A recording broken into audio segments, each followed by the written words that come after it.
what I'm going to share today, it might not really fit into the concept that you've just seen, and I literally feel that Joe has pulled up a giant map of the globe, and I'm going to put a dot at the location of Budapest and say, we have a solution here. However, nevertheless, this is something important because, again, we have heard about compound registration, an enterprise-grade solution for the management of unique compound catalogs. At the same time, we also hear that biologics are getting more and more important. And I want to use the chance to introduce our solution for that and share a little bit with you about what we've achieved in the last year and what we currently have in the pipeline, followed then by 2 talks who will talk about the implementation of these tools that I'm presenting now. So, in essence, I will describe briefly a product that we call the Biomolecule Toolkit. Talking in the same vein as Joe has mentioned, we're a fan of pre-competitive solution creation. So this is actually a project that wouldn't have been possible without being engaged with the Pistoia Alliance and their HELM project, trying to establish an informatics standard for the representation of biologics, meaning largely biological molecules which are derived from sequences which potentially have a lot of variability, a lot of structural ambiguity, a lot of modifications, and potentially even partially undescribed structural features in them. And our Biomolecule Toolkit essentially is an analog to JChem-Base. It is a platform tool that lets you represent these kind of molecular modalities that exist within one system, allows you to store them into a database. You can have rules that guide which kind of molecules are possible to store based on uniqueness exclusion criteria. So you can also use this as a kind of registration system for your entities. And what's very important for us is that this is not a kind of standalone application, but it actually provides interfaces to 2 really, really well-established worlds of cheminformatics and bioinformatics. Where in bioinformatics you deal with the kind of plain standard sequence, like proteins and things alike. And on the other side, you have the chemical structure representation with all the nitty-gritty details about how atoms are connected with each other. We have the way and capability to interconvert between both these spaces virtually seamlessly. We also, once it is in the database, need to think about how we're going to extract information from these databases. So we have search capabilities that can look at sequence details, sequence motifs, that can look at structural details, substructure searches, for example, or just metadata in case you have things that are described by literally arbitrary attributes and value combinations. What has happened in the last year? So one of the kind of key things is that we have starting to see more demand in the space of embedding more classical bioinformatics capabilities. We've looked around, we didn't want to reinvent the wheel. We've seen that there's actually an open source toolkit, BioJava, available that is seeing significant uptake within the pharmaceutical industry and also among software vendors. So we're currently experimenting with which parts of these to take in order to augment the capabilities we currently offer in the Biomolecule Toolkit. We've done a number of small improvements in the way how we are interpreting chemical structures in the terms of a monomer library. We've increased our kind of robustness, so to speak, in the sequence perception of these things. We have made a change that's more of a kind of platform requirement, so we now require Java 8 and higher to run our tools. We have significantly extended our support for capabilities that have come along with a second version of the HELM standard, talking largely about the ambiguity of molecules.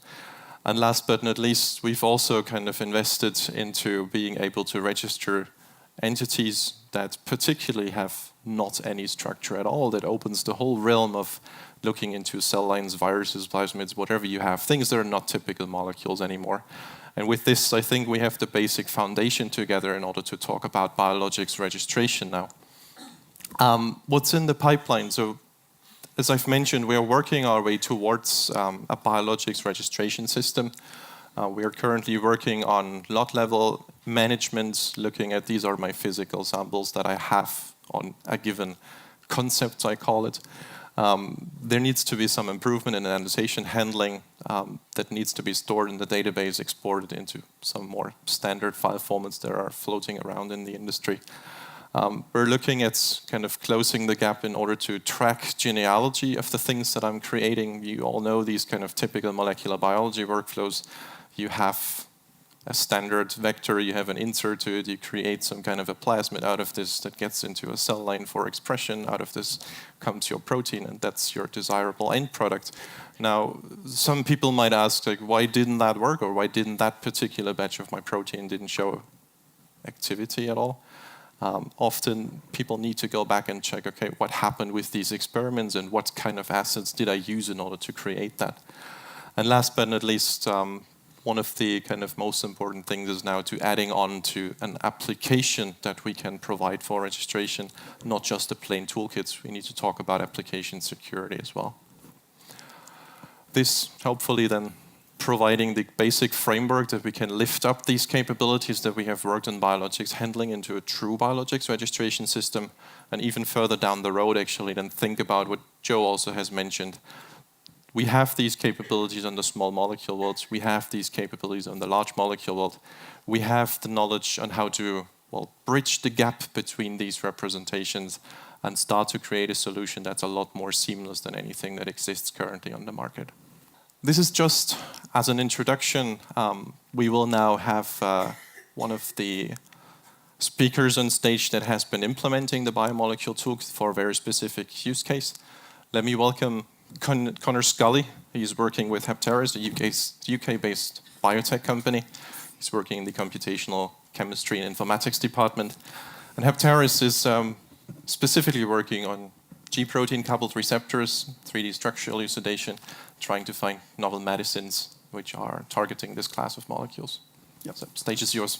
All right, thanks, Roland. And I'm going to be talking exactly about what Roland was speaking just now, which is bridging the gap between the worlds of small molecule chemistry and people who are more used to conducting small molecule drug discovery. How can they incorporate peptide-based drug discovery into their kind of system that you use in your company, and how we've done it within Heptares.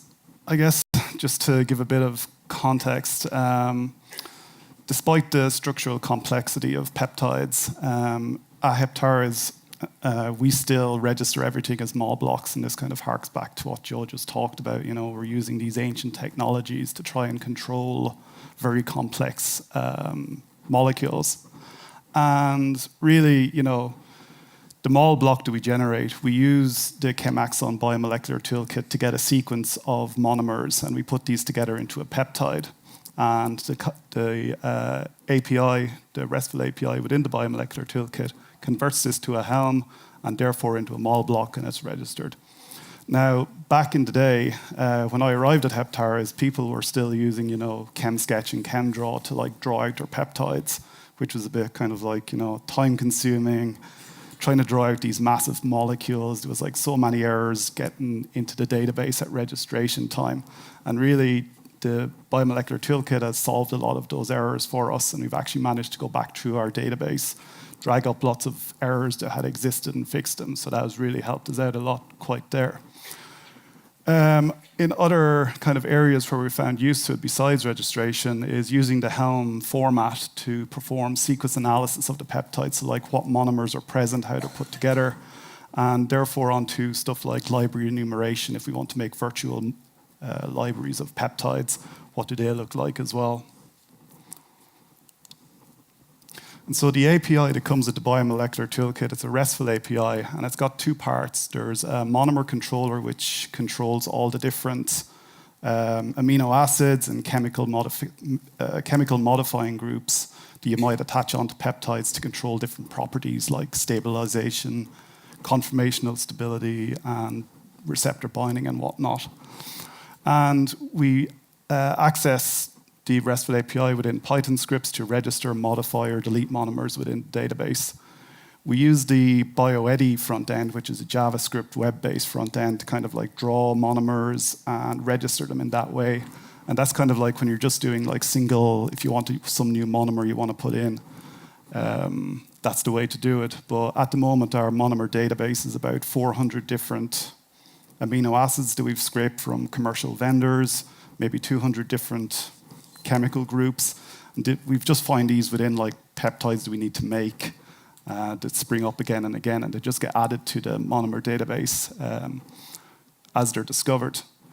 But where the API really comes into its own is assembly of different dictionaries of the monomers. So amino acids like alanine, well, we can say like for all the different monomers within a group, does it belong to a peptide or is it a chem-based monomer? We can say the different amino acids, how do they connect to other monomers within the peptide? So let's say for alanine, it's just an amino and an acid, so it's only got 2 attachment points. Cysteine, let's say, for example, which has a side chain thiol, has 3 attachment points, so there's 3 different possibilities for that to make a bond within a peptide. The macromolecule controller, which is the one where you interconvert between mol blocks and the HELMs themselves. So that's how we can do that as well. It's within the API. We have our scripts to do that. And again, it's kind of these hacky ways we put things together that we're trying to get rid of, we kind of have to live with for now. We also use the macromolecule controller to check that any HELMs we might generate programmatically are valid with respect to the monomer database. And the same goes for checking any mol blocks that we might need to do as well. And henceforth, we generate sequences for peptide molecules, and it's this aspect of the peptide work that I want to talk a little bit more about today.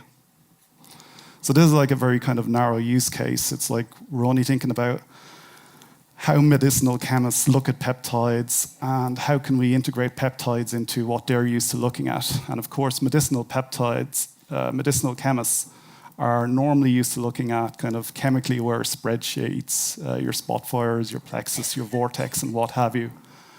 And what they're used to seeing is, chemical structures laid out next to all their efficacy, their selectivity, their plasma protein binding. And within this context, they do predictive modeling and all sorts of SAR, and they tend to eyeball stuff quite a lot. But of course, when you drag the peptide structures out of our database, there's no real chance of displaying something like this within, this sort of spreadsheet. Because even though it's quite a simple peptide made up of only like this, for example, here is 10 monomers with 2 little bridges inside, it just generates this unbelievably complex molecule. So what do we normally do about this? Well, the most natural thing to do, of course, is you deal with the monomers themselves. How does the sequence look? And the most kind of what people would have done in the past is maybe using an Excel spreadsheet, and you arrange the monomers from like left to right, the way a protein sequence looks. And you build in all your numbers that you bring from your database, and you use that to do your SAR. So we wanted something a little bit more kind of automated that could talk directly to our database. And if you can imagine like the most simplest use case imaginable, where you're only dealing with simple linear peptides. And so you drag down all your mol files from your database, you convert them using the Biomolecular Toolkit into the HELM strings, which look like this. And then you have a little script which puts them all into a table like this. And this is perfectly compatible with what you want to do. You have your sequence information next to your pharmacological data and whatnot.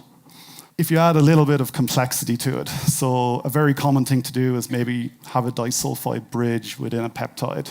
Let's say your endogenous ligand has it, so you have to have it as well. And so you have the exact same thing, which is just the sequence information in here, but the text I've highlighted in orange describes this bridge here. And say, how do you deal with that to get it into this like nice organized table?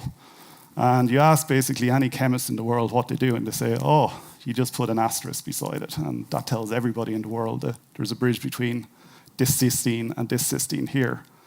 And within the connection block of the HELM, you can see that residue number 3 is connected to residue number 8. And this actually works out okay, and you can actually do this to like talk back to the database, and you can do this relatively programmatically. But let's say you add one more bridge to your peptide. And what happens then? You say, all right, we can do this.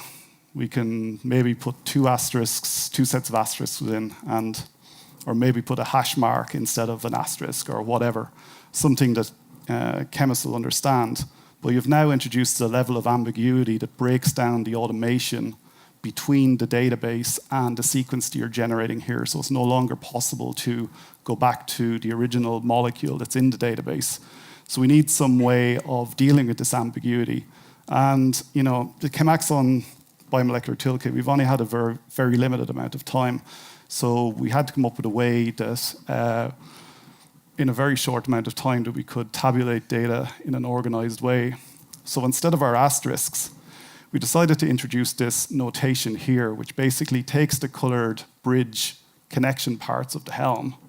And instead of using asterisks, we put these little brace notation beside the monomers that make up the peptide.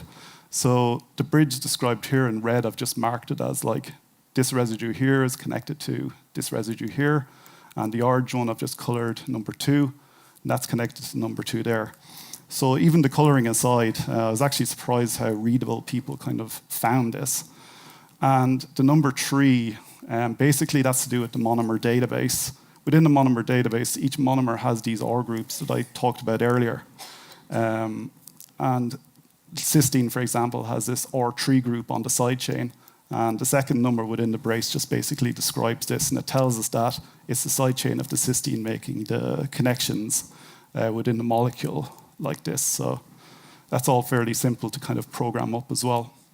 There's no particular significance to the curly brackets or the ampersands. They just provide hooks for regular expressions to kind of like read these in and out for us.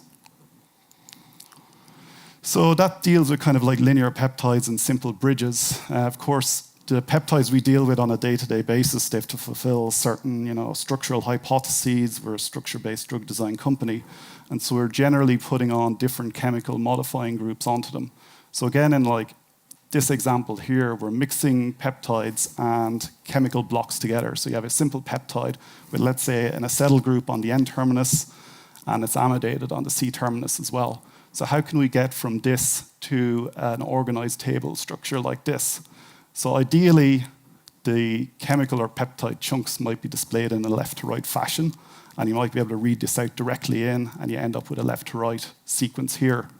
But in the reality, the ordering of the HELM chunks can be kind of arbitrary. It depends on the numbering of the underlying mol block. And so you can end up with all the different parts of the peptide molecule out of sequence. And so what we need to do to get these into order is basically break up this long string into its individual parts. So you have 3 different components, a peptide and 2 chemical modifiers, and you've got 2 connections. And I've tried to show this schematically here, how it's all put together. So you have 2 connections here and here. And we take advantage of R group numbering, where you have the R1s, which always go to the left, because they're the amino groups, and the R2 always go to the right, and R3 is the side chains. And so we apply logical rules to kind of decide which chunks are to the left and which chunks are to the right. And we programmatically put them together. And for any given HELM string, you can basically decide which arrangement the components are in, and therefore translate it just back to the residues. And you end up with your ordered chemical structure like this, or your table structure like this. There's one more level as well of complexity that we've kind of commonly encounter, and this is branch peptides and how we can deal with these. The problem is here you have like a linear peptide, and it's got like a second peptide component hanging off it. And we have to know how can we just like arrange this in a tabular fashion as well. And the way we do this is using our various scripting mechanisms. We identify the longest component within the molecule, which is always the backbone by definition. And so peptide 1 here has 10 different amino acids within it. We define this as the starting point of the backbone. Now, what you got to do then is use the kind of left-right logic that we just described to decide what else is part of the backbone. So we iterate through the different components. We take the longest one out of the game and say which other components are directly joined to it only in a left-right fashion. And we get all of those together and assemble our backbone in a left-right fashion. And once all that is done, anything that's left over is by definition the branch point of the peptide. And what I normally do is for keeping the brace notation, we have different columns within our table, which define the backbone here. So I usually denote those with a P, and then kick any branches out into separate columns, which you can just denote by some other letter, which I generally describe as S1 or S2. And if you keep the brace notation, it's actually possible to seamlessly interconvert between this table here and going back directly to HELMS and back directly to the chemical database. So that's dealing with all kind of peptide molecules individually. But of course, if you're dealing with a series of peptides, you have to put them all in context together. And if you want to know anything about the effects of monomers at different positions, they have to be aligned. And when you're doing a normal peptide-based drug discovery program, you're adding on groups, you're acetylating, you're testing truncations. And when you convert these different length molecules into table form, of course they're unaligned because they've got different lengths and whatnot. So we take advantage of a useful part of the monomer database, which is mapping the amino acid to its closest protein-like congener. So D-leucine, for example, is most like leucine. And so we convert every monomer within our unaligned table to its natural analog.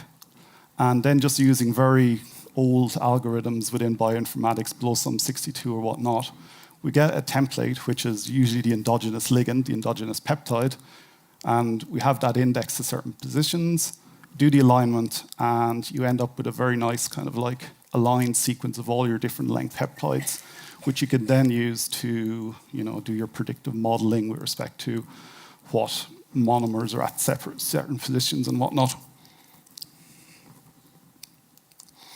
So I'm just going to give one kind of use case where you're not only doing in-house data, but you're also looking at external data as well. So as we're a structure-based drug design company, felt I should put at least one protein structure in my talk. And this is a GLP-1 here, which is a G-protein coupled receptor. We have solved the crystal structure for this and its closely related cousin, the glucagon receptor. GLP-1 is a validated target for type 2 diabetes and other metabolic disorders. And because of this, so Vireta is like kind of a famous drug. It's an injectable peptide used for treating type 2 diabetes. And due to this work, there is quite a large amount of peptides disclosed in patents and literature in databases that we can use to basically design further peptide libraries going forward. The problem with this, of course, is you see GLP-1 here, which is the peptide ligand. It's 33 residues long. It's 4,000 molecular weight approximately. So it's quite difficult to kind of look at all these old patents, trying to drag out all these different molecules and seeing what we can do with them. So the workflow I set up for this anyway was looking at Reaxys Medchem and Chembol and asking it, well, what are all the different molecules that have GLP-1 as their target, dragging them down as mol files, doing a substructure search to look for peptides within, so just look for the peptide backbone within all the molecules you download in SD form.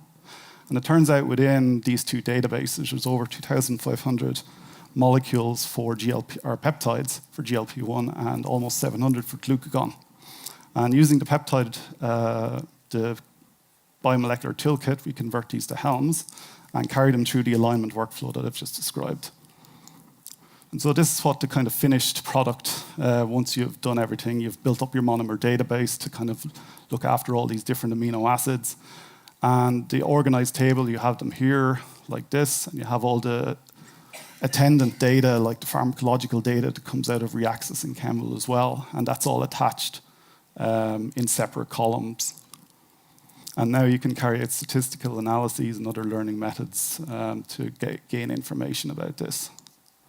And so this is an example I just like to show you that's kind of impossible to do just by reading patents and whatnot, unless you've got a lot of time on your hands. And so this is looking at the effects of basically mutating the GLP-1 sequence to different residues within the 2,500 peptide corpus. And let's say, for example, you want to design some peptides, and you carry out the alignment workflow, and you find out, well, actually, if you have DHIS at position 1, the efficacy drops to 5. It almost disappears completely. And so you can iterate through all the different positions, building up information about the effects that different amino acids have at each position. You have all these different unnatural and natural and unnatural amino acids that you can use. And these are used to kind of build like intelligent kind of like libraries going forward as well. It's often not just efficacy that you want to optimize. You're also looking for analysis of pharmacokinetic and pharmacodynamic property modifying groups. Here, for example, we see the sequence of GLP-1, and we're after pulling down all the peptide sequences, and we can identify all these long-chain fatty acids that have been attached to the different examples within patent and published literatures, and we can see various PEG groups, long-chain diacids, and it's almost impossible to identify these just by like reading patents. And so this workflow tends to automate this, and you can quickly identify, well, which positions within the peptide are suitable for substitution, how many different long chains can we put there, and also, you know, how many examples are there within the set of peptides. So you can see here, this position, there's 41 examples of peptides which are substituted at this position. And so usually this kind of like tells you that this is the most substituted part, and it's probably like the most successful one as well. And because you've got the pharmacological data, you can plot these different points of information against efficacy, plasma protein binding, whatever you're interested in. So that is kind of what we have done within the last year, I guess, with the Biomolecular Toolkit. We look forward to extending this a little bit more. I'd just like to thank a few people who've been very supportive of the implementation of this technology within Heptares, within chemistry, Giles, Miles, and Rebecca. Within CompChem and informatics, Rob Smith and Ben Tian were kind of like, helped me get this set up on top of our Oracle database and get it working with the Tomcat server and all the other members of the CompChem team who have been supportive of this as well. I'd like to thank ChemAxon for inviting me here as well, and thank you all for your attention as well. Cheers.